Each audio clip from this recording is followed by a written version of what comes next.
Yo, big shout out to everybody. It's your boy Caesar Odriego. We are back on the Desert Podcast. Season 3 is upon us. We out here. I'm hanging out with LSJ. How are you? I'm good, man. How are you? I'm nice. Can't complain. Hmm. Hey, leisurely bang festive. It was hot. It was hard. It was hot. It was a very busy one, but it was a very hot December. Hey, I don't want to lie. It was very hot. It was very hot. Has it never been hot? I know.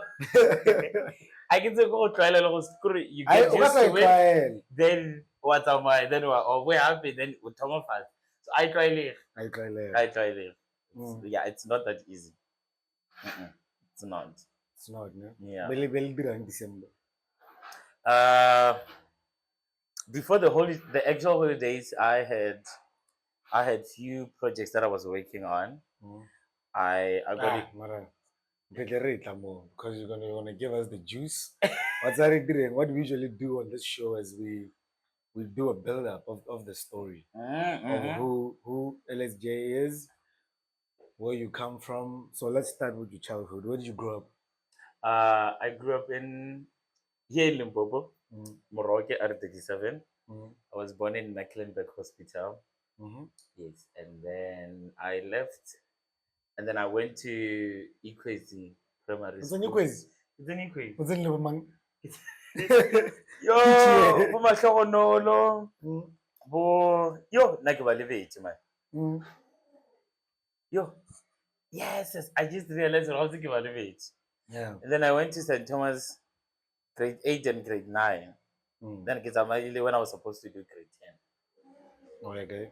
I went to Joburg because now my dad lost his job, so he could not be able to pay the school fees, the private school fees, because the Joburg ones are cheaper than so I had to move to Tembisa. So I moved to Tembisa. I get City King High School, which is based also just outside Tembisa a bit, but that's literally where I kind of went to school until my matric. And then when I was in matric, I became the RCL president. In my high school days, yes, I was the RCL president, and then I finished my matric. I got a bachelor with the LO distinction. Yeah.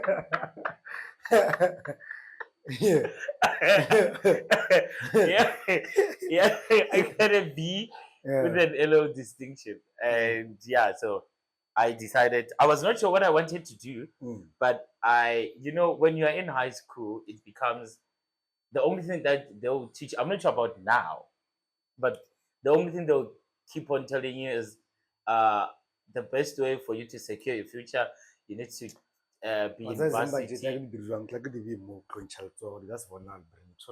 Oh, so let's snack.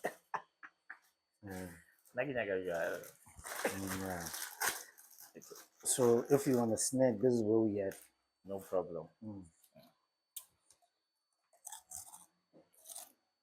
Should I continue? Didn't know what to do. I was not sure what I wanted to do, but because of after high school. This is after high school. And then I remember I applied for.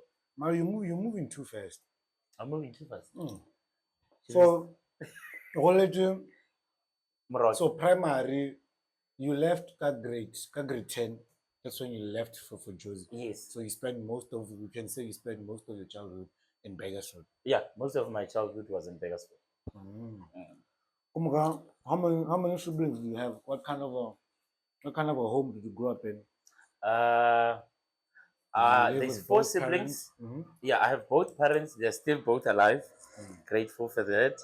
And then I have 4 siblings. I am the last born. And then it's 3 boys, 1 girl. And then the firstborn kids is Coetzee. And then there's Castle, there's Situal, and then there's me. So that's my actual family. Yeah, and both my parents are also still alive. Both now are back based in Limpopo. And yeah. Also, when growing up, the whole family stayed together. Yeah, we stayed together my entire childhood. We stayed together. That's nice. Yeah. So I had both parents present. So let's move on. Now Yes. you moved to Joburg. What was that like? The transition for you moving from Moroke to Tembisa. Now you're in the cities there. I think, sometimes I sit down and I'm like, I don't know if that's how, because I feel like God planned everything, because I don't believe in coincidence. I think that's how it was supposed to happen. The universe planned it that way. So when I moved to Joburg, I was very excited actually. I don't know why, but I loved not being in Limpopo anymore. Not in a bad way, but I just loved now being in a whole different city. It's literally a whole transition. New friends, new school, new environment. Literally everything around you changes. And I wanted So it was even easy for you to to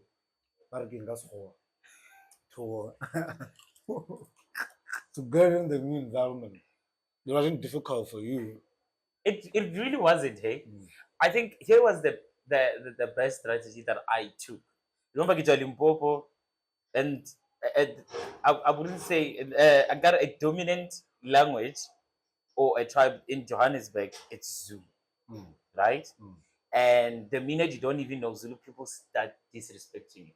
But I had a strategy. Immediately when I got to Joburg, and I was lucky because my dad made sure that there was nothing that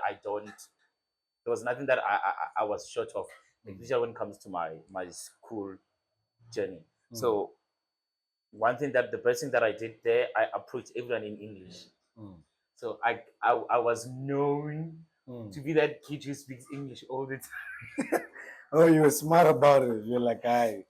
And then I became a cool kid. Now everyone wanted to hang up with me. Everyone wanted to be around me. They just wanted it. I was lucky for that because I did not have, there's some people that get offended when you start speaking English. So, but I never had that problem. So I was lucky. People, I don't know how they received it, but yeah, for me it was easier for me to juggle in, to learn the people, the new language. It's a very fast city also.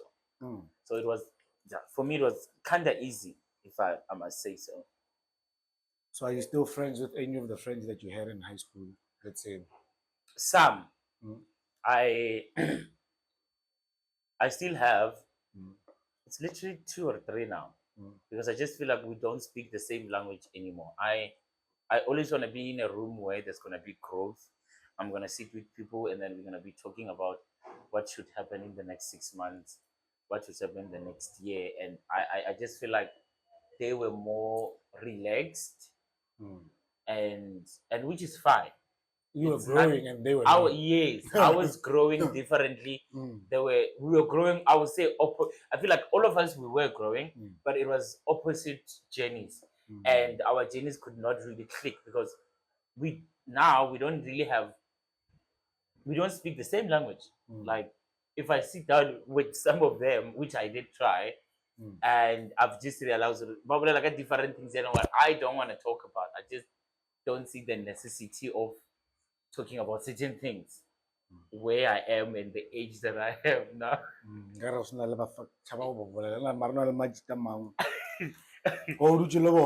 Hey, yes, yeah. So that's the language that they were speaking, and it was a whole total thing from what I am, and it got to a point where the reason why most of them I actually stopped talking to them was I my life evolved so much that certain things that I speak about now, to them it's gonna feel like I'm breaking, but that's my actual everyday language. It's your life. It's my life. That's what's happening Yes. in your life. So it was another thing where I was just like, oh, so now it felt like I needed to suppress myself so that I don't become the actual Ronnie that they know, so that I can still relate to them, which is not fair for anyone. Yeah, so that's why I don't really have most of them as my friends anymore. Now it's just people that I knew. So in high school, both did commerce, or you were a science student? I did.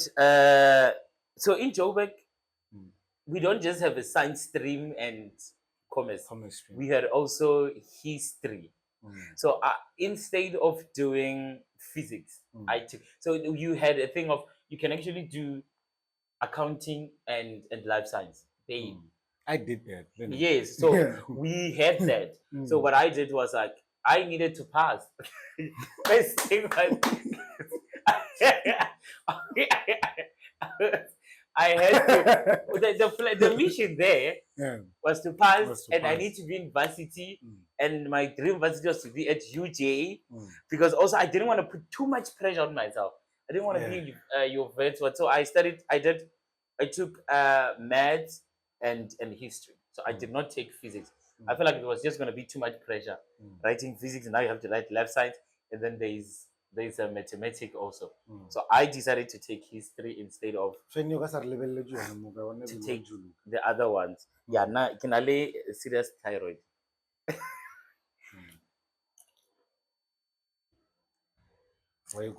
Yeah, no. I win on a yes. Perfect. Thank you. So yeah, I did history instead of so I was in what was the plan? I wanted to study radiography, which was never my passion. And in radiography, this is what happens. Before, when you apply, when you get accepted, you have to go for 7 days. I wouldn't say, I would say, is it an observation? I forgot the actual name, what do they call it? Well, I have to go to get special, and then I have to train for that week. So I know what exactly am I going to be studying. So immediately when I got to hospital, I knew this is not me. This is not what I'm trying to do. And that's when I realized that there was a pressure of what our teachers were teaching us, where they're like, the only thing they'll tell you is that, which I understood, because I feel like certain opportunities that we have now, they were never there. They didn't exist. They didn't exist. There's certain also stuff that are only starting to exist now, like e.g. being a content creator. People now take content creation as it's a full-time job. It's a career. It's a career. You get it? So back then we didn't have such things. So the only thing that will advise you was to go to varsity, and then mostly you need to take science. And one thing about me, I've always wanted to be different. I've always wanted to do something that people don't do. I was the first RCL president in my school who was not doing science, who was also not doing commerce. So I was always in a point of proving people wrong. Yeah. Why? Why is that? I don't know, man. I just... Where does that stem from? For me, I just felt like I wanted to, not proving really them wrong, but to show them that even a certain group of people that they are being looked down on, they can also be the best.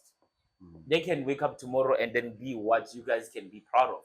That could make the school famous, or whatever that they'll be in, that they could get a recognition through those people that you're actually looking down on. Because I believe everyone has a certain talent. It's not just cool, according to me. And in school, there's some people who are brilliant in mathematics or physics, but that's the only thing they know. And for me, I don't take those people as smart people. For me, I take them as just normal people. You are just blessed with a certain aspect of life, not everything else. Why are you having if you're smart, if you're smart, you're going to be excelling in everything that you do. You get to sport, you're going to excel. You do anything that needs art, you're going to excel.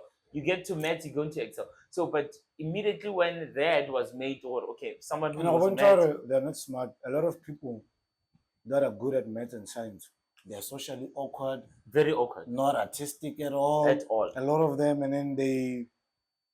Oh, I take us Hawaii. The only thing I take in maths and physics. Why?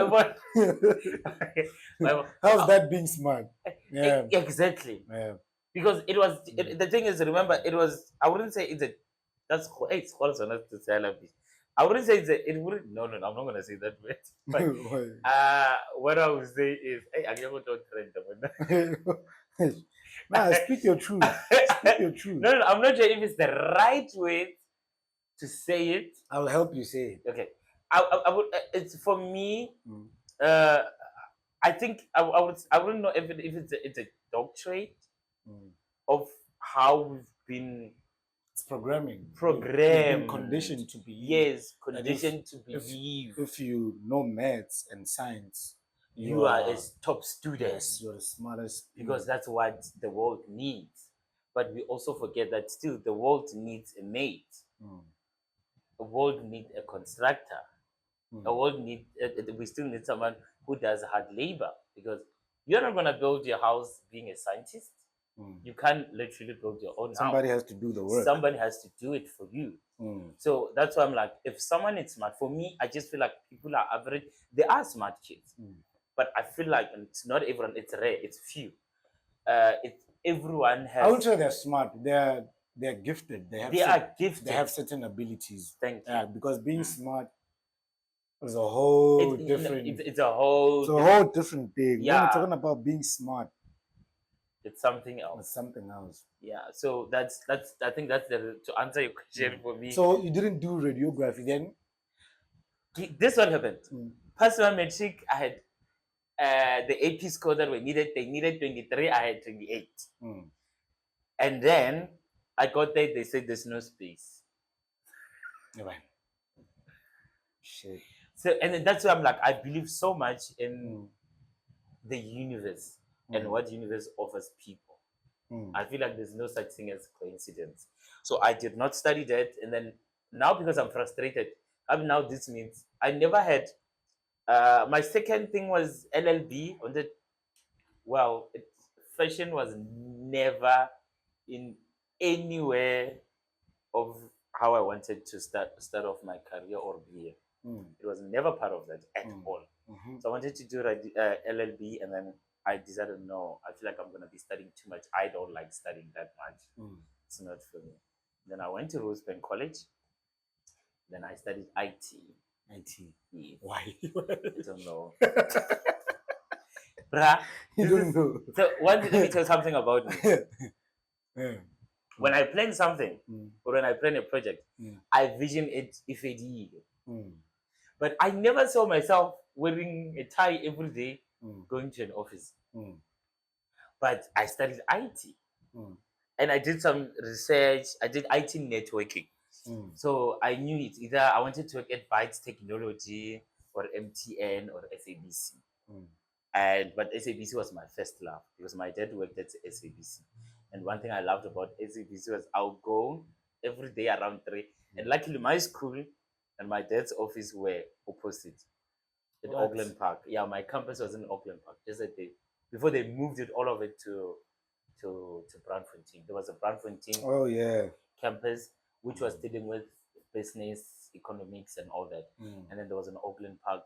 I remember it became Campus Square. Yes. Banting campus. Next to UJ. Yeah. It's SABC, it's UJ. It's literally on the streets of SABC. Yeah.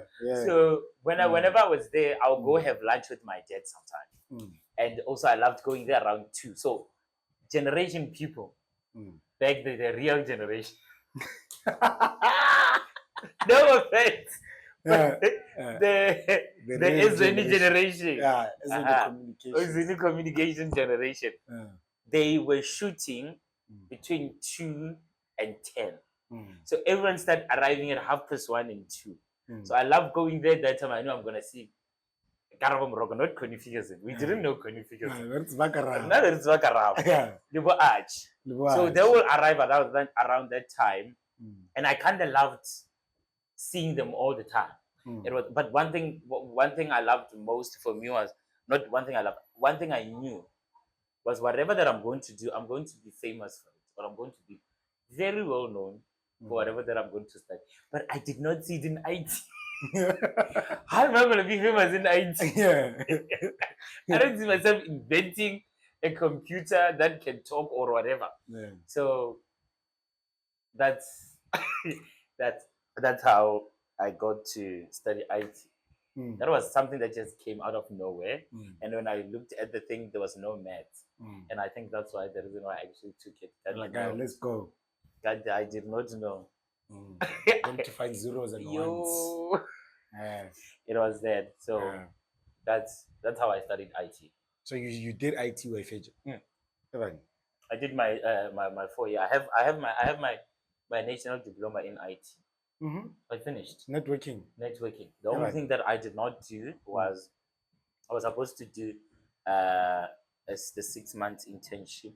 That was the only thing that I was supposed to be doing, but I did not do because that time I got a call. I got back then it was still Facebook when I got Gert reached out to because he liked some because by then I was already doing stuff. I was already like designing stuff and posting on Facebook. Then I got a message on my inbox from Gert's assistant, which was offensive by then. And then they wanted Gert wanted to meet me. And then the rest was history. And then the rest was so you did your IT. Yes. And then where do you meet fashion? So when I was doing my last year, that's when the fashion part, and that's one thing I loved mostly about Bram. That's when I fell in love with Bram. Because every Friday when was this? I want to get the timeline. That was Bram night 2013. 2012 was in Auckland Park. 2013 they moved us to Bram. So 2013, 14 and 15 I was in Bram. Crazy times. Those were the crazy times. Those was the best time to be in Bram. That was the best time to be in Bram. Bruh, you come, someone has dreadlocks that are literally on the floor. And this only happens on Friday. Friday was like a whole fashion parade that was taking place in Bram. And luckily my classes on Friday, they were between 11 and 1. Then I'm done. So the whole day we are watching fashion. So I started also, I think, absorbing that energy and doing the same. So every Friday I know we're going to go out, but we also need to look crazy, not just fashionable, crazily fashionable. Have a duke. I had dreadlocks. Do a duke. That's when I started really making stuff for myself because I could not afford to buy. Because remember, you're in Bram now. We have a whole variety of kids. There's super rich kid.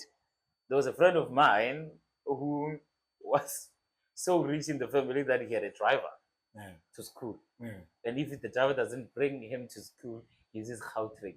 That time when Gautrain was a chopper, bro. Having a chopper in your house. Literally. So that's when the love of fashion, but I've always loved fashion. Fashion has always been my thing. Growing up, I grew up in Poppy. Now I grew up playing Banyan a lot. So we grew up in Poppy, the clothes, the plastic. Where does that love for like come? Where do you think you got it from? Another thing, fashion. Well, so I'm from a family of my mom. She's good in sewing. And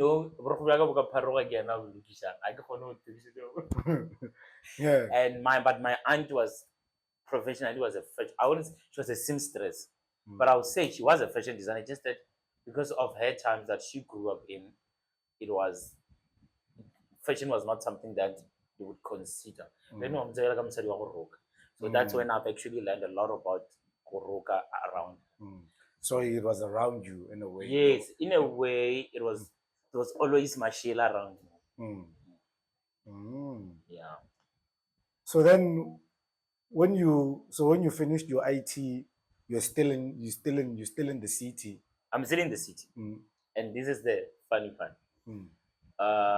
I said to my dad, because remember, when I was doing second year, I wanted to now transition from being an IT to go study fashion. And then my dad was like, he's not going to pay a whole full 3 years for someone to know how to sew.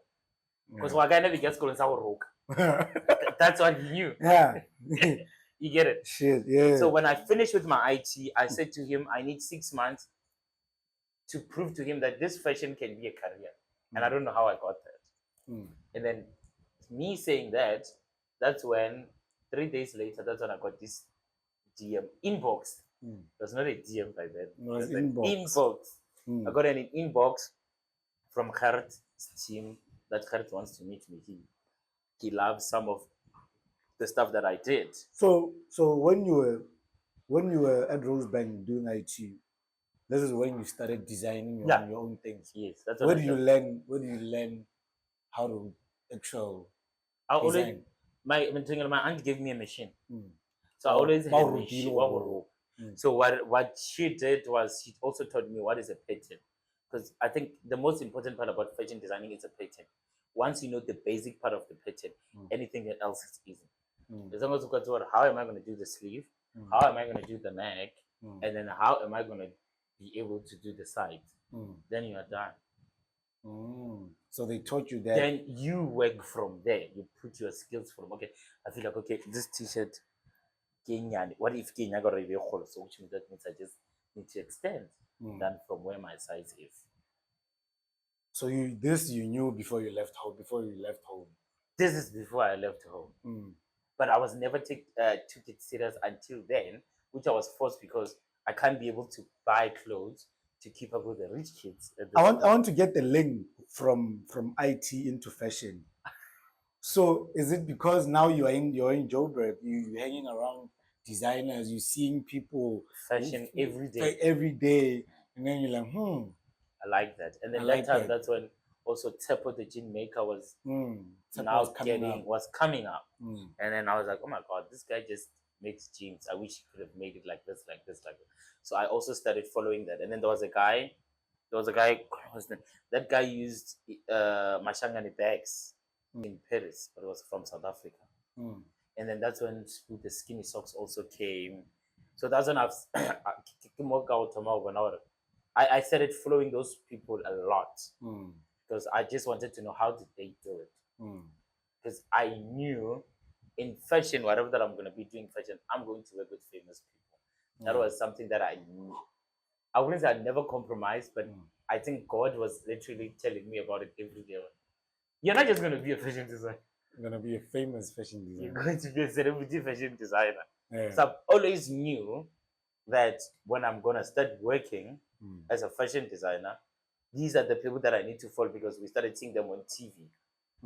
So I started following them a lot. I wanted to know how they made it. How did they get to where they were? It was that. So take us through the process of you producing a garment. How does that happen? Do you just like get an idea and then you draw it down? What's your creative process like? It differs. It differs. Sometimes I could walk into a fabric shop, and then I see a fabric, and then the idea comes, and I'm like, okay, I think I could work it like this, and I start sketching right there at that moment. With looking at the fabric, oh, okay, I can work it like this, do like this. So you're very good at drawing. Yes. I just can't draw your face, but when it comes to drawing, when it comes to sketching, where did you learn that? I just taught myself.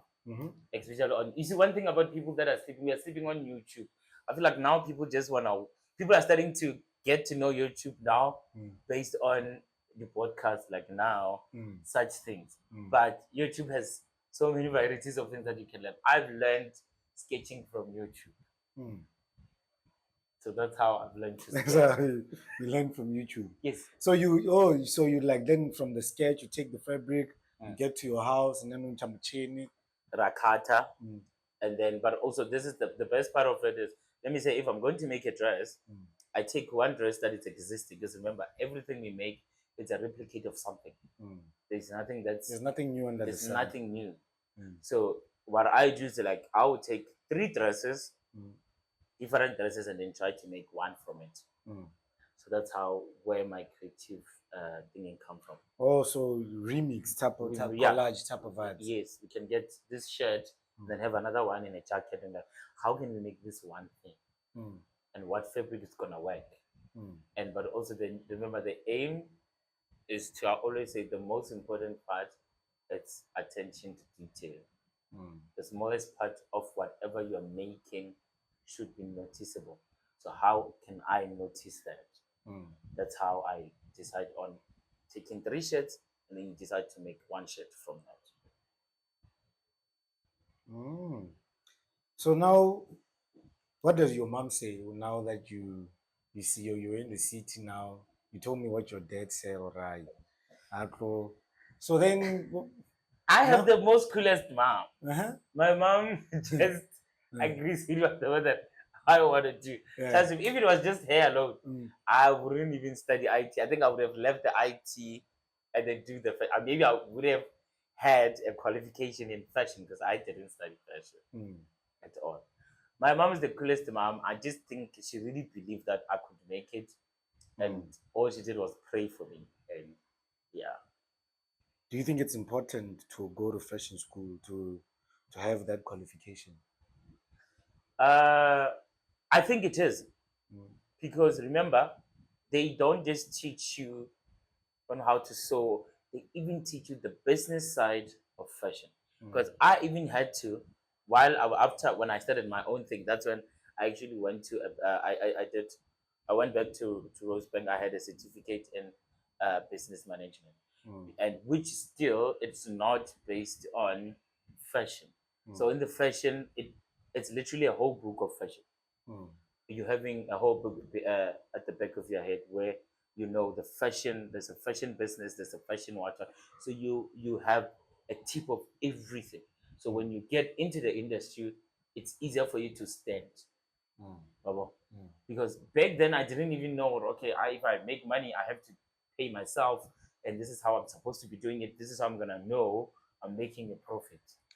Can you tell us what is it that you actually learned from the business certificate that you did? Well, honestly, I just feel like it was useless because Right? it was almost everything that I did. It was the only part that I've learned the most was you should never ever involve your personal life or your personal lifestyle to your business account. I don't know if that makes sense. Can you dumb it down? What does that mean? That means you come, you want a suit. Speaking, okay, let's say suit is 10K. And then I think I have 10K because now you paid that 10K. I think it's mine, which is not. It's the business belongs to the business. It belongs to the business. And for the business to grow, it needs to have a cash flow every day. And how do we do that? It's setting up a payment. What is payment? What? You see, I did not really take it serious. It was a payment something. Then that's how you know, okay, this is how much I'm getting month end. This is, and if mine is finished, it's finished. Whatever that is for the business, it's for the business. Because a lot of people, we fail when it comes to that. Business can do well, but a person can't grow. You might find out, well, this person can have 6, 8 consultation a week. But this person, it's not going. They still can't afford an office. They still can't afford what. They still don't even have a team. But they are making so much money. You check their accounts, you check the statement. There's so much money that's coming in, but they don't even know what they're doing with the money. And then the number being about a lawyer. And well, it's not entirely wrong, but also it's not entirely right.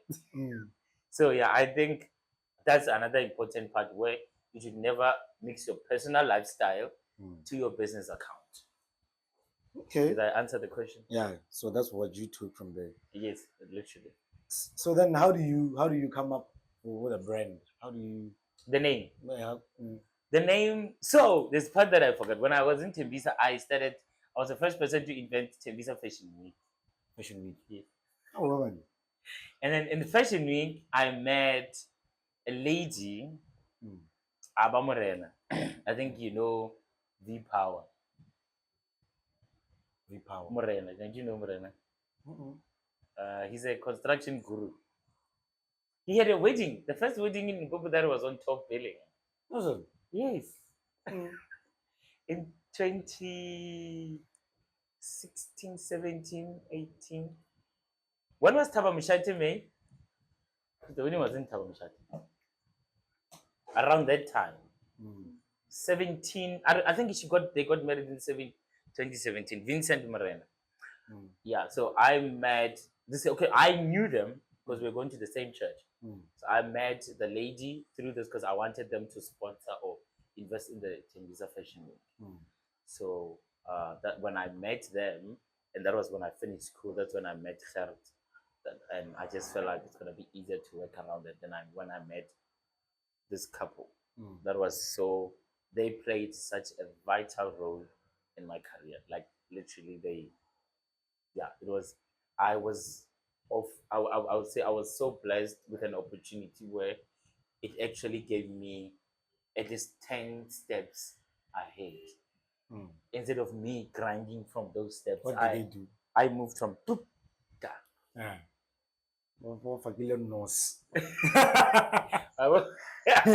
Yeah, so then it became so easy because they knew people that can support the brand. They were friend also with Gert, they were friend with Shimza. That's how I've managed to do. So you had a brand before you met them. You already established the brand, which was Coetzee Trends before it was Lawrenson Jr. The name was Coetzee Trends, and a friend of mine from school was like, "Are you sure you're gonna go international with that name?" One thing about me, I always had friends that were like, they would tell you how it is. Yeah. They were like, okay, it sounds like a great name, but also, what are you trying to sell? Remember, when you make, as much as you're good, South Africans follows a lot of popularity before the talent. True. Right? You have to be popular. Yes. You need to be known. You need to, it's like brand alignment. You need to know certain people for people to start taking you, to take you serious. So this name, I sit down, I was like, guys, see? Trend. What I'm saying is that this thing is going to trend acres. And it's Gazi my target market? No. Then I sat down. But honestly, trying to think of it, I don't know how I came up with LSJ, Lawrenson Jr. But I knew what I'm trying to build, it should be a legacy that will remain forever. And one thing that inspired me the most was the bold and the beautiful. And people wouldn't get it, but I was inspired a lot by the bold and the beautiful because they built such a strong. Of course, it was an acting thing, guys. But if you look at it, there was a lot of things that I've learned. They've built such a big brand name that everyone in the family was benefiting. There's a new kid coming. When they come, oh, this one is a jewelry designer. They create a whole new department for that person because this company can be able to do that. And then there was who else was a lawyer, and then now the whole company gave the contract to this person because you see what I was talking about. It's a legacy. It's a legacy. People just saw broke and everything else. But I learned from that. That was one thing. When I came with the name, I was looking at it. Will I be able to build such a strong name or such a household? So that's how I came up. So I took my dad, it's Lawrence. So I was like, I didn't want to name it after me because everyone was doing that. Everyone will name their brand after their names. And I wanted it to be, because I still wanted to be Ronnie, and I still wanted to dwell from being Ronnie and jump into being a professional, being LSJ. Because even this day, I still find it weird when people call me LSJ. Seriously? Yes, I never introduce myself as LSJ. I always introduce myself as Ronnie. Because there is LSJ and then there's Ronnie. But I've had to also learn when I should say I am Ronnie, when I should say I am LSJ. When is that? If I'm in a space of an entertainment event, I can't say I'm Ronnie. They will never know Ronnie. They'll know LSJ. And that's when I've realized, oh, actually a lot of people knows my brand. They just don't know who's the brain behind. Yes. They just know the brand. And then that's when I've started learning, oh, hi, I'm LSJ. Hi, I'm LSJ. Hi, I'm LSJ. But only when I'm that side. But when I'm home, I'm like, because here's the thing that I've learned when I got into the industry. A lot of people failed or they fell as celebrities in the industry because they took the celebrity mindset. Like I wouldn't say they took the celebrity mindset, but instead of knowing that this is a career and then there's also you, they never know how to differentiate it. So for them, working them here, you need to recognize them. And that's not how it's supposed to be. I don't know if you get what I'm saying. What do you mean? If they work here, they want to be recognized, they want to be known. And it's not always like that. There's certain people, I can't treat them as LSJ. There's certain people I have to treat them as Roni. Like my cousin Kat. I can't go to Kat and now become LSJ. I have to get the Roni. You get what I'm saying? So there's Roni and then there's LSJ. LSJ is the profession and Roni is the person. Maria, I'm tired. Yo. Yeah. So makes a lot of sense. That's how I take it, so that it does not control me. Because immediately, unless you push me to a point now you need to know who I am, then I will let you know who I am. Doesn't it ever get uncomfortable because where you come from, there are spaces where you, well, unconsciously so you are Roni there, and then all Roni, because it's your turf, and that's where you know how to be Roni, and then people want to treat you like LSJ. Does it never become like uncomfortable, to like maybe you get tired because these are like this is like home and this is like my corner, and then you niggas want to treat me like that other person? Do you ever find yourself in those weird spaces where I do a lot, especially if I'm home. Yeah. When I'm home, I get that a lot. That's why I had to limit my movements when I'm like it or not, you get to a point where you just have to find a way on how you can balance it the two. Like I know my friend, I have a friend, Yolanda. I can go to my mind and then people wouldn't just they will know, and then it's not something I because I'm not famous. I just happen to work with famous people. And then I took her there, and then how people floated, she could not enjoy that. And that's when I've realized. Who didn't enjoy? Yolanda, the big brother girl. Oh. So when we got there, everyone wanted to take a picture with her. So now she's not enjoying it. And I realized, oh yeah, it's a whole different thing. Different. It's very different. It's different. She can't just go anywhere. So when I'm home, I limit my movement. Because you don't go anywhere. You will just find me somewhere. Yeah. That's why I can't even take a text. I'm sorry.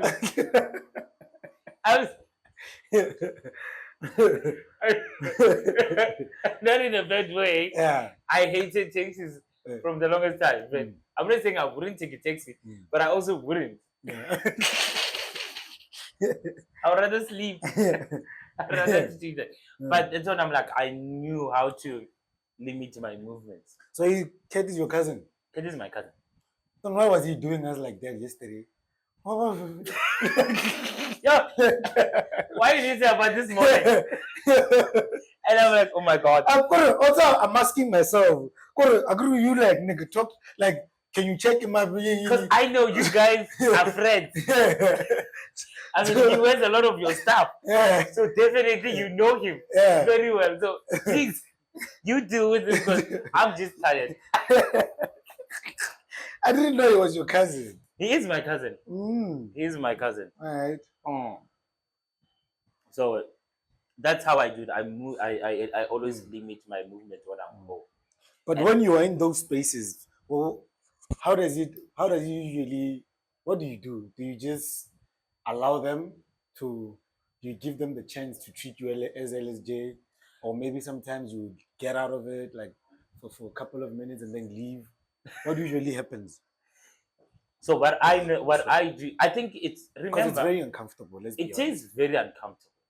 But also remember, maybe this person is seeing for the very first time, and then the first impression you are giving this person is you being, that's how they're gonna take. That's how they're gonna remember you. Yeah, that's how they're going to remember you. So you must always because also remember, a word of mouth can either break or make you. True. You see, way better than a normal publicist where it's a bad PR or a good PR. But a word of mouth can also just, oh no, that's what they're going to say. So what I do, I always give them the best impression that I could give. So if I happen to go out, I'm always conscious with this could happen. And also it might not happen. If it doesn't happen, great. That means I can actually be my whole self. I can be Roni completely without feeling like I'm being judged or someone is going to take a video. But when you get there, then there's someone already recognizing you. Also have to keep it in mind. But I could do this, but I also need to balance it at that moment. You have to be very careful. Very, very careful. It's not a cute industry. It's not. It's not. And people think it is. Yeah. Yeah. Because people are always ready, waiting for you to fuck up or something like that. They're always ready for you to fall. They're always ready for you to fuck up. And that's when you start seeing, oh my God, did I just use that word in a public platform? My apologies. Yeah, let's go. Nice. They're always ready to see you fall, which I don't understand why people want to celebrate when on someone's downfall. You know, even in the fashion industry, there's a whole lot of job. How long have you been going for? 45. How long does it have to go? I'll have to keep it under an hour. But let's go. This doesn't really matter. Because this is a Kasi show. We can do 2 hours. Well, I did not know. So even in the industry, it gets to a point where people are not people. There's designers that hate me. A lot of them. And but I also realize it seems to be a culture of that's how it's supposed to. Like, they hate you. Why do you think they hate you? Have they shown that they hate you? They will, and then they will even start talking bad about you. But they forget it's a very small industry. So you say something to someone about me, it's gonna somehow it'll circle back. It's going to circle back to me. And that's when I've but with me I've always say that I so can't. You have famous haters. Who are your haters? Person that doesn't not like me. Yeah. You really want me to say that? You're gonna get in trouble. Oh, come on. Who doesn't like you? Which I worked with her before, and then I confronted her because of what she's doing. Come on. She stole my design. Not my design. We had Zozibini when was crowned Miss SA. She was hosting the red carpet. Who? And we made this mirror dress. And then when I remember when I realized, so when it came out on the newspapers and all that, I didn't really read much. So, but it was on Bona magazine. Remember, there was Bona magazine. It became on Bona magazine, and then it said her name and mine as a collaboration.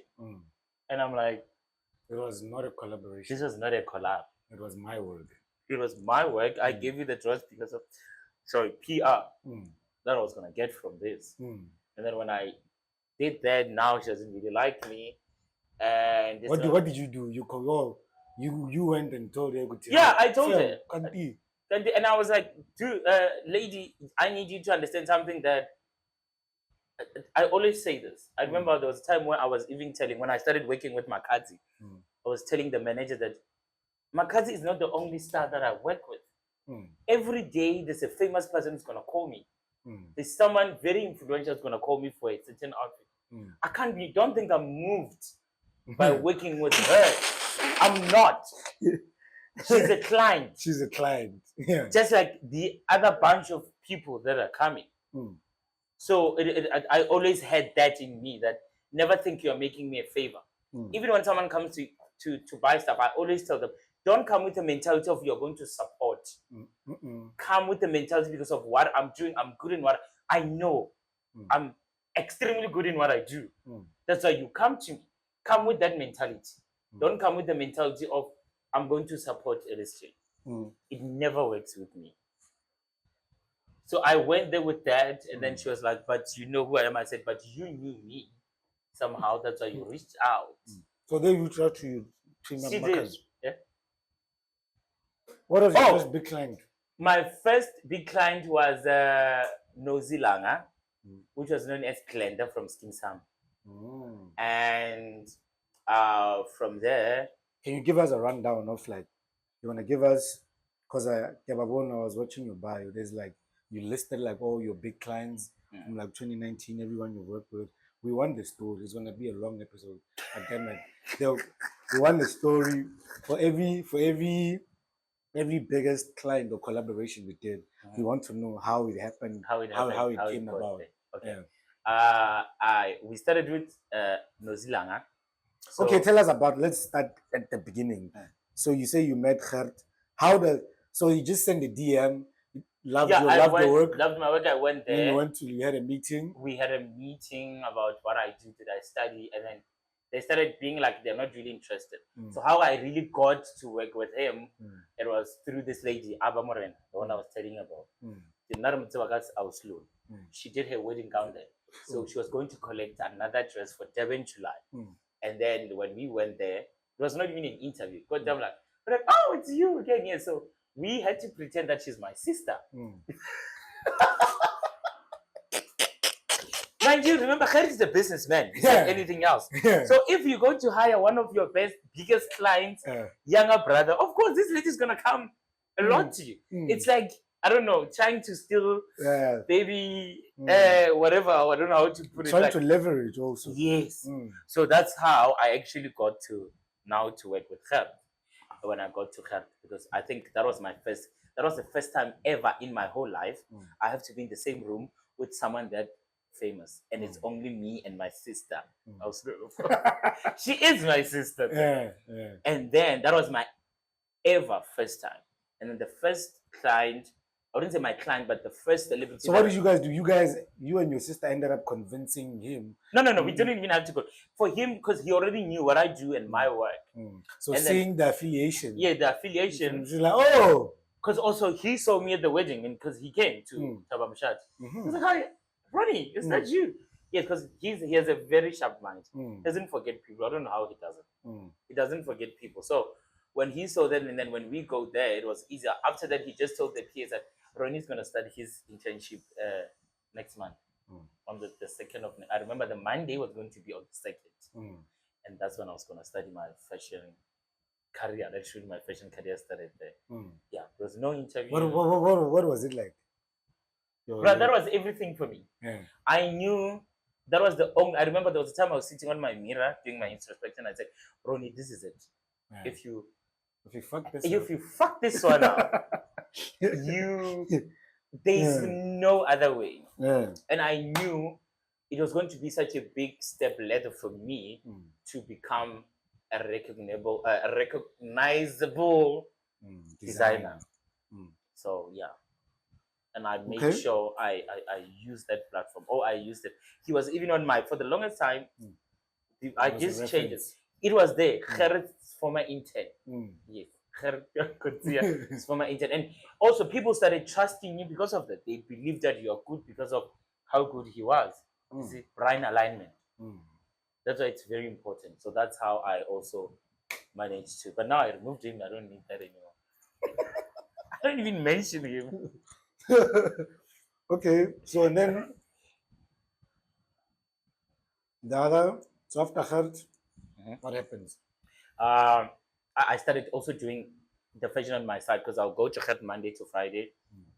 On weekends, I started having my own clients. That's when I had him on my bio.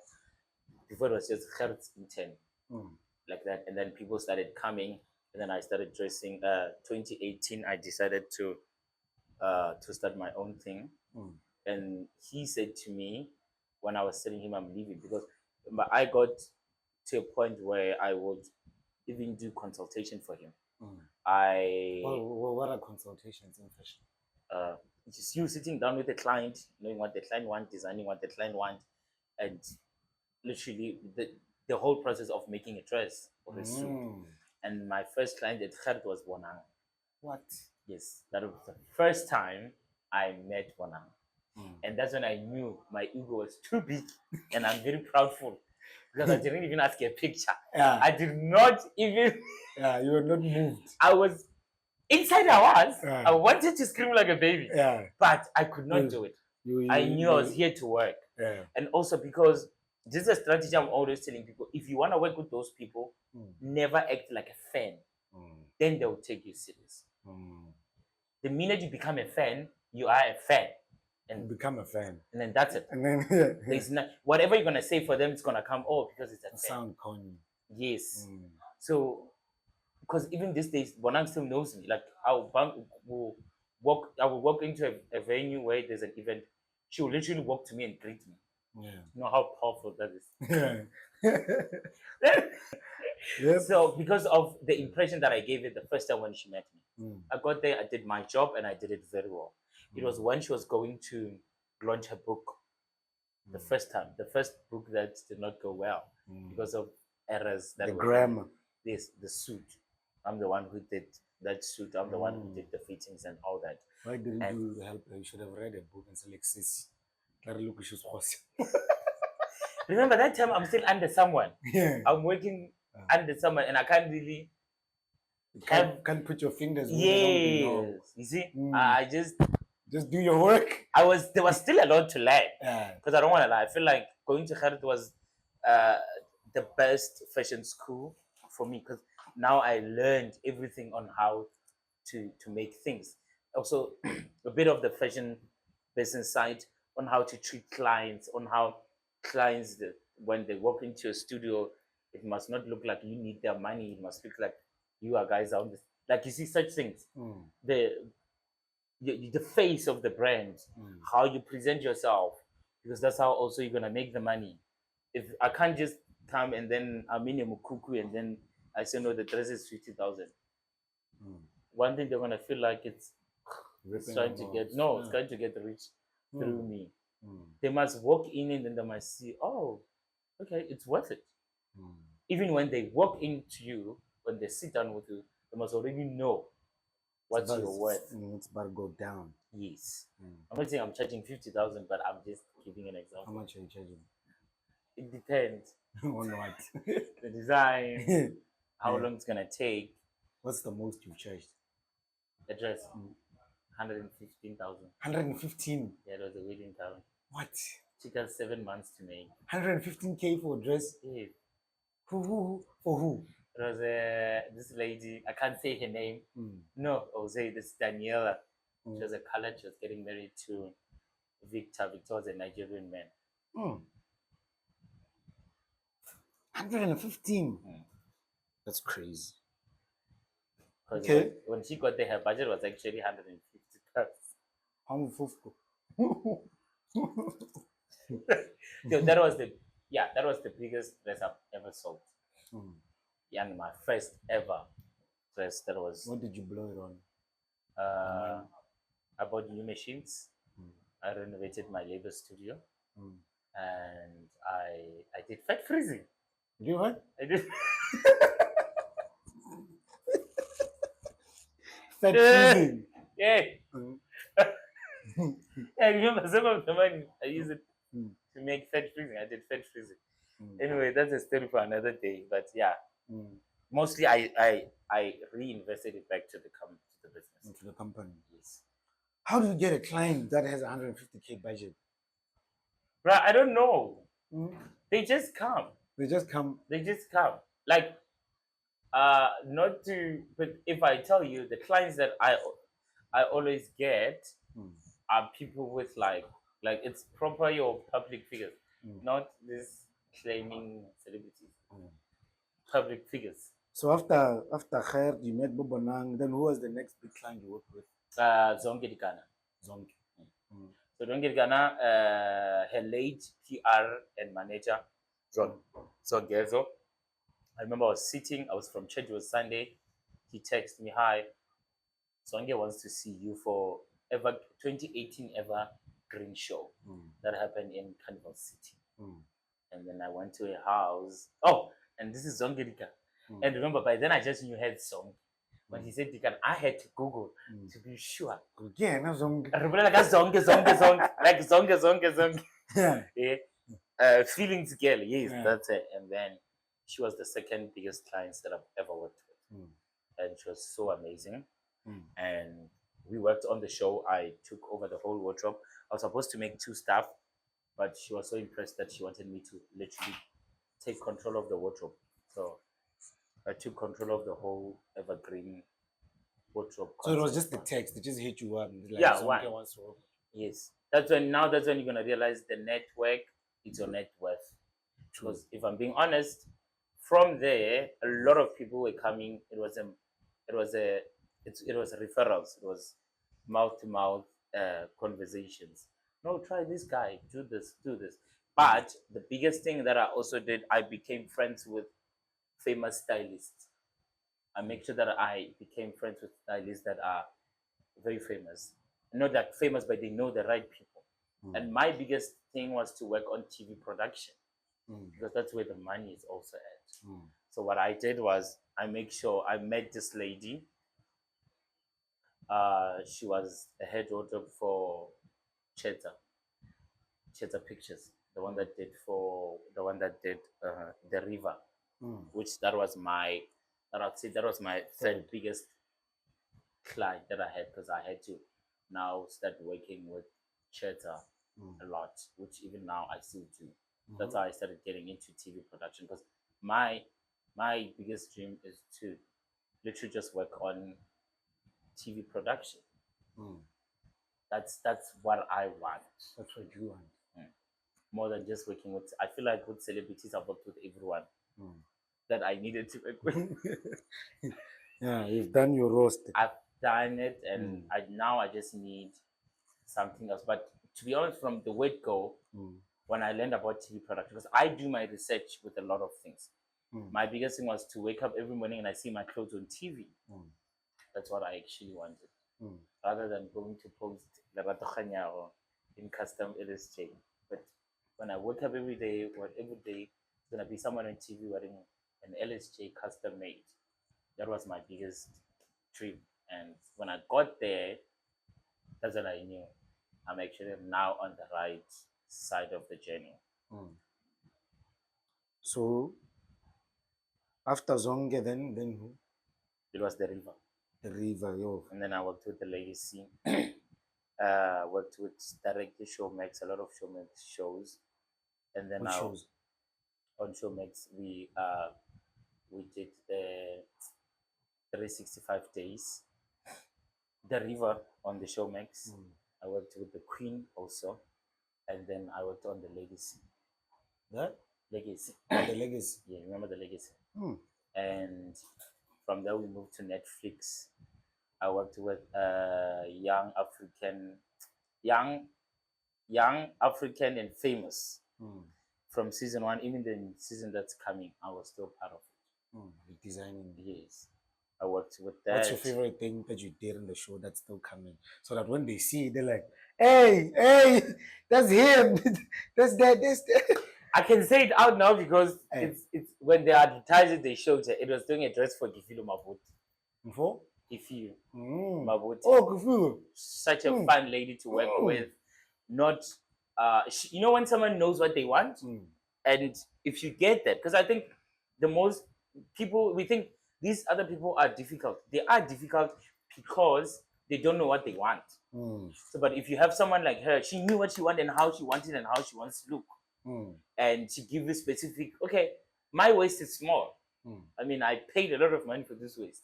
Must show. So it's such small things that makes it easier for you to do your work. To do my work. So when I have that, it was easy and fun to work with. Which I was also working with the most amazing stylist, Sia, on that show. Super amazing lady. Yeah.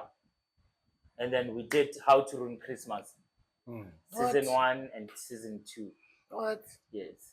The baby shower dress that was my dress. If you remember the brown big baby dress. Who's the yellow bone girl?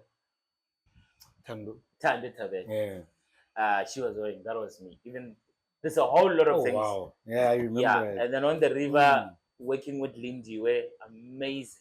Because it was always you always knew if she's going to wear white, she's going to kill someone because she feels innocent. Oh. Wow.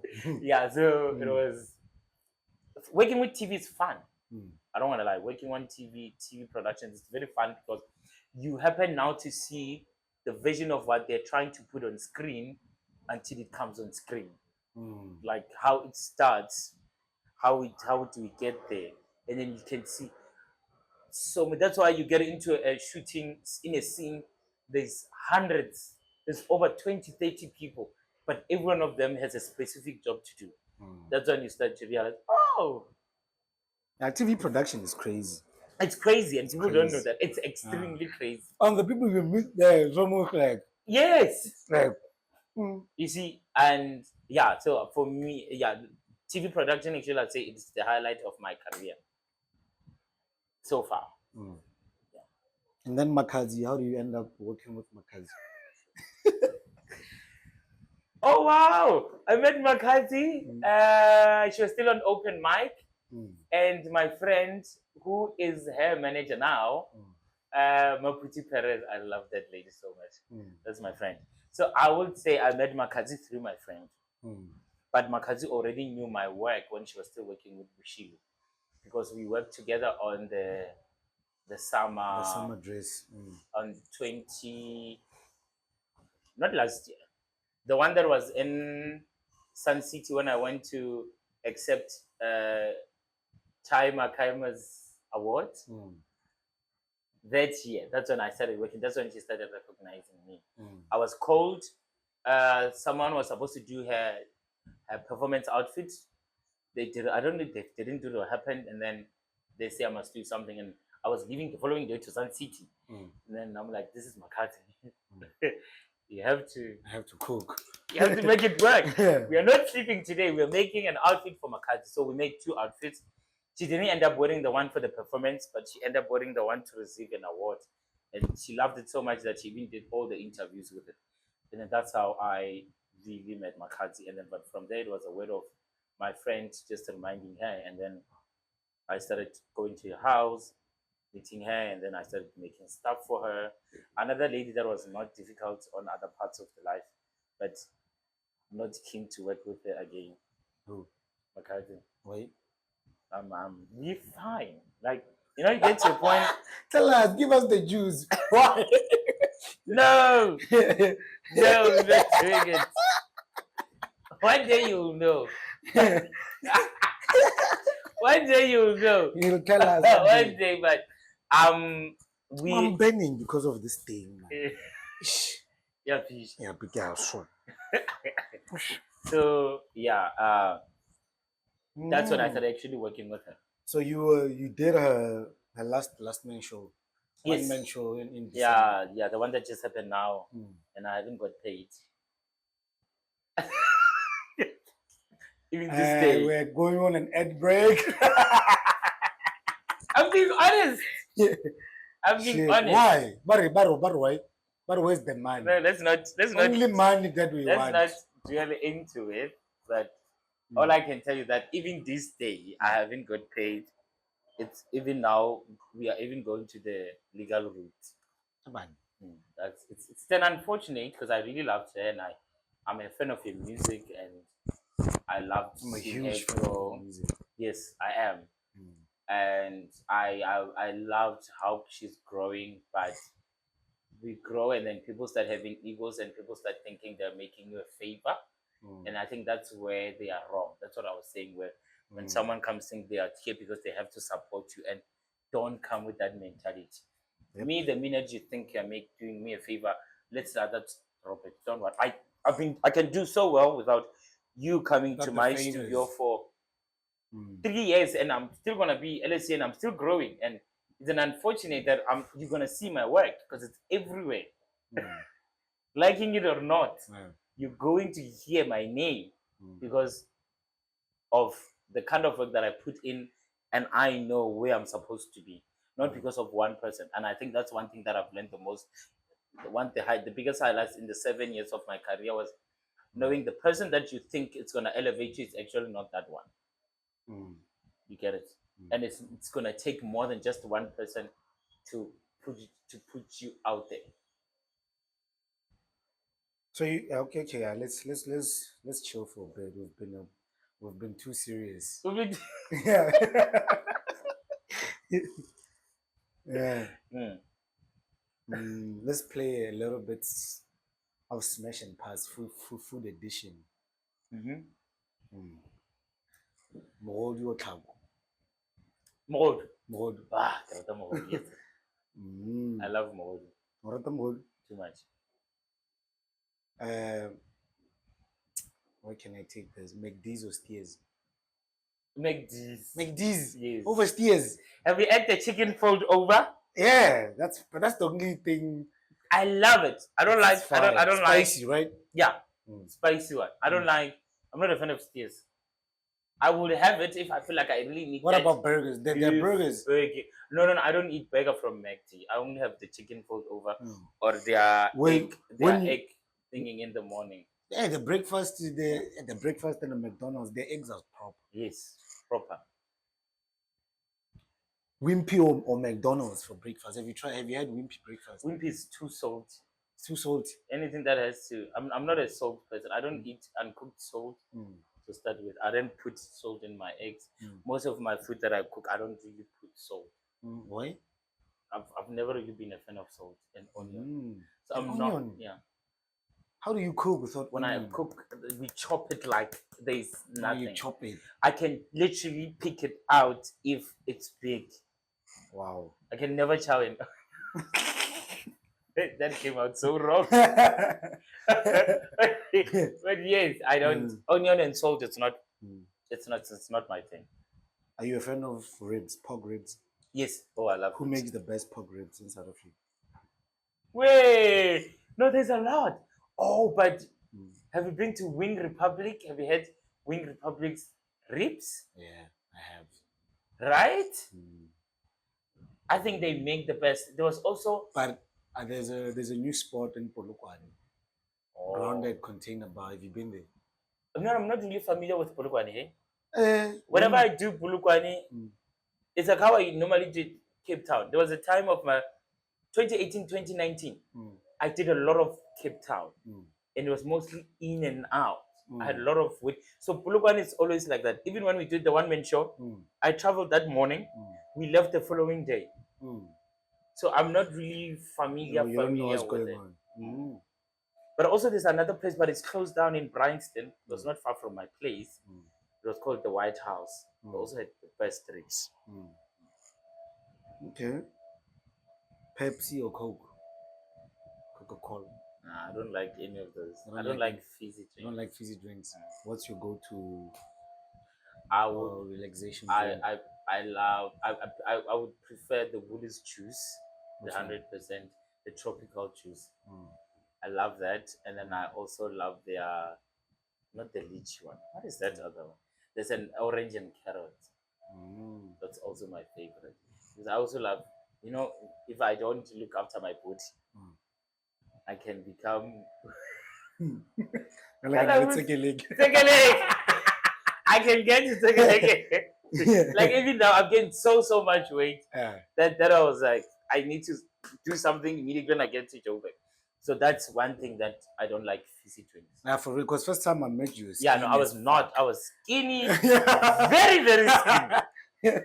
And then the next day, even my mom was shocked when I got home this December. Like, what? What's going on? When did we get here? Yeah. How did you even get here? Yeah. So that's why I always prefer something that are more healthy so that I can look after my body. If I don't do that, me gaining weight is the same as I'm going to lose. You might see me today like this. So when I decide to lose weight, February, gone. So I have that thing. To gain too much quickly and I can lose. Yes. What's your favorite African dish? My favorite African dish. Yo. But I like pap. I can't go the whole week without eating pap. Yeah. And I have very fancy friends. There was this other time we went to the Fashion Industry Awards, and then Lisa was like, and also here's the thing. The funny part is that whenever they come to my house, I'm cooking pap. And it's not every day. But whenever they come, you're cooking pap. I cooked pap yesterday, or Oh, you're cooking it today. So she was like, today when we are in the burbs, you're not eating pap. Yeah, right. So I love pap, I love mkhod. That's Hey, your neighbors are because they live a man. Okay, man. Someone went to Paris and cooked mkhod. In Paris. And then the neighbors were like, "Hi, there's some shit going on with this." We don't know what that is. It's flies everywhere. They're like, "Hi."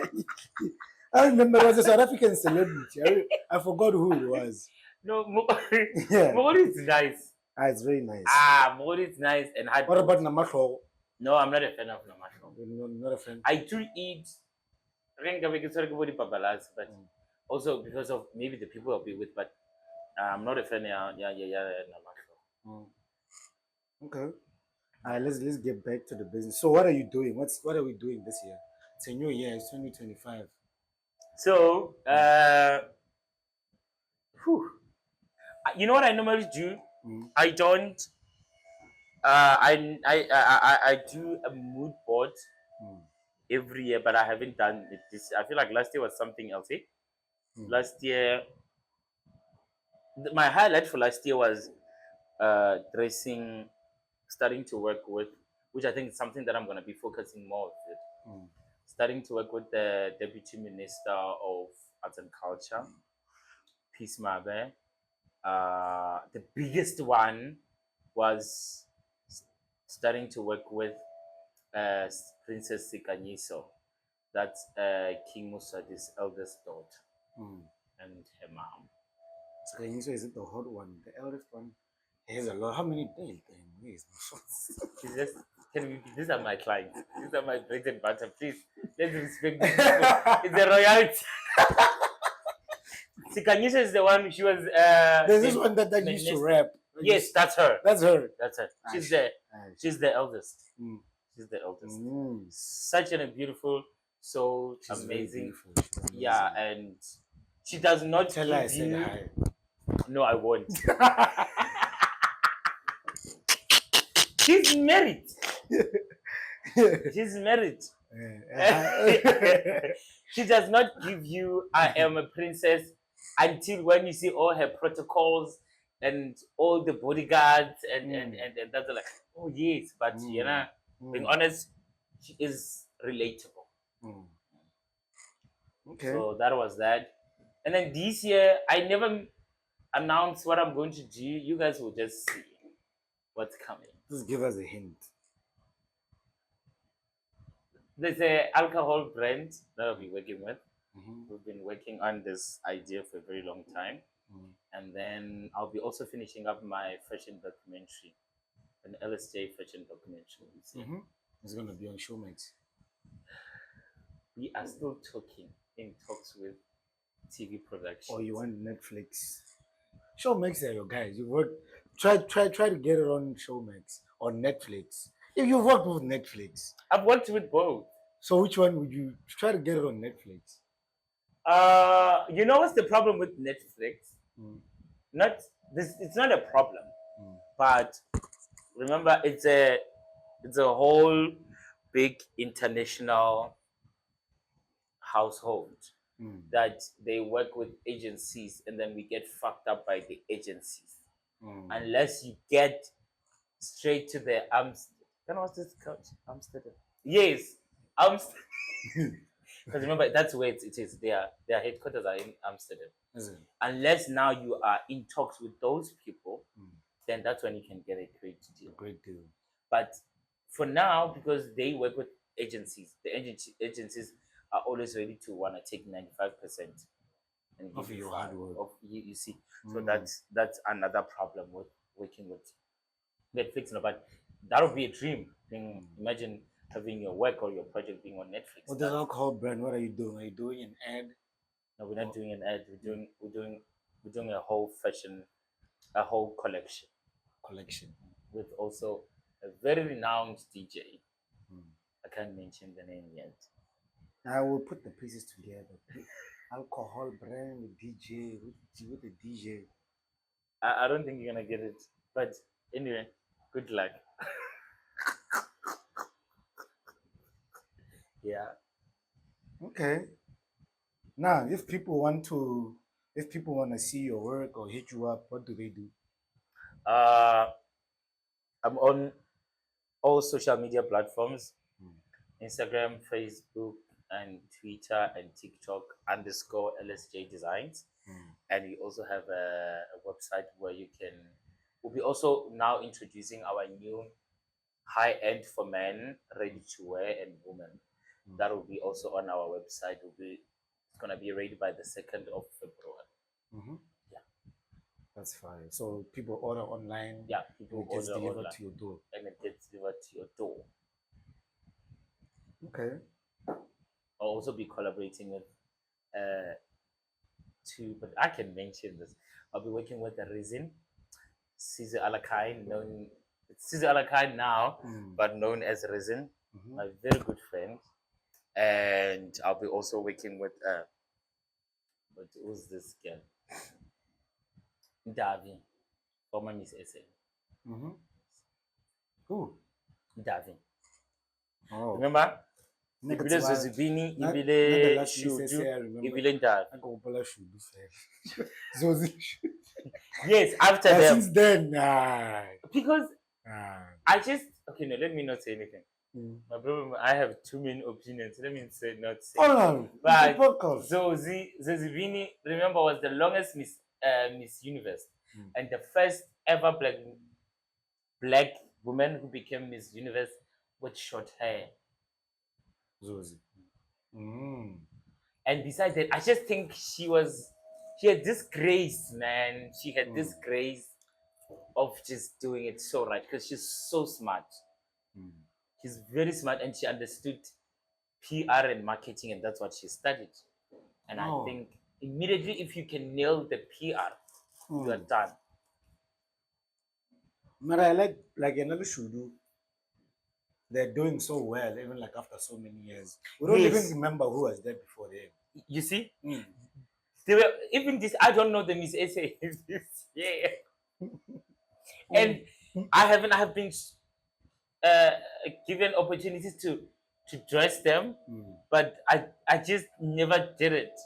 I don't know why, but because they are not, Zuzibini became Miss SA and it was well known. Shudu also didn't drop the ball. She came and then she was Shudu. So it was just two huge girls that everyone wanted to put their hands on them. And then anyone who came after that, it was okay. It was just fun. Because it was a thing, or it bound to happen every year. And this is where we are now. Yeah. How we end this, we usually ask you this question. If you were to have a superpower, to read minds, anything you can imagine, whether you to fly or have telepathy, what superpower would you want and why? Now that's a question. A superpower. Cool. I think if I happen to have a superpower, is to read people's minds. Because I feel like people pretend a lot. And besides pretending a lot, I always want to read the room. Want to? Always read the room whenever I get into a room. To be able to know how to approach and talk to people. Because I'm always careful about that also. Because I'm a very sensitive human being. So I always try to be sensitive in every aspect that I do. Read people's mind or read your mind now, and I can tell if you think I'm lying or not. That is going to be the best, man. Right, crazy. See, it can even benefit you in a business way. Like if you read people's minds, you can say, "Oh, this one like this one like this," and then you know exactly what to sell. You know how to sell it, and how many people is gonna react to it, and how many people are gonna hate it. But still, you're gonna find all the honesty in there. Yes. Also. So there's a downside to it. I feel like there's always a downside to anything, which I'm always ready to receive criticism. I love criticism because that's where we grow. True. That's where we grow. I could sit here and say, "Hey, dude, I'm the best designer you've ever seen," and someone's like, "Dude, but how you put your zips on your dresses is not good, or how you do your corset. I don't like how the breast sits because." And then now that's when you're gonna do what? Start focusing on that part because you thought you were doing it right. Do you have anything you want to plug or? Nah. There's a new collection. My first ever ready to wear. Because I never really did ready to wear. Which I did, but I never really paid attention. My first ready to wear It's gonna be out on the 2nd of February on our website. What's the website? www.lsjdesigns.co.za. It's an e-commerce website. You can buy and you can leave your review there on my clothes. Yeah. Did Cat tell you or he wants Oronyaga a formal shit? Yeah, no, he did say in a two-piece. In a two-piece. He told me. He told me about it. He told me that he wants shirts that he can wear to work. Yeah. Because he has to wear a shirt every day. Yeah.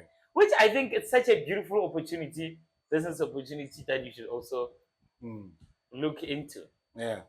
Now we'll look into it. I'm working on an office where line, but it's not gonna come out now, but very soon.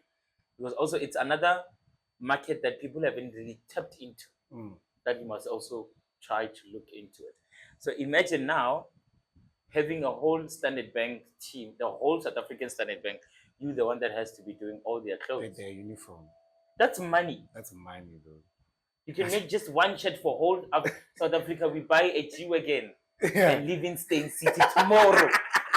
Just a shirt. Just a shirt. Yeah. It's another market that when he said it, I actually did sit down. I was like, he was saying it for him because of what he wants. But if you look into it, it's such a market it's really untapped. That's how billions are made. Because somebody just comes and says, we should have this thing. And someone sits down and...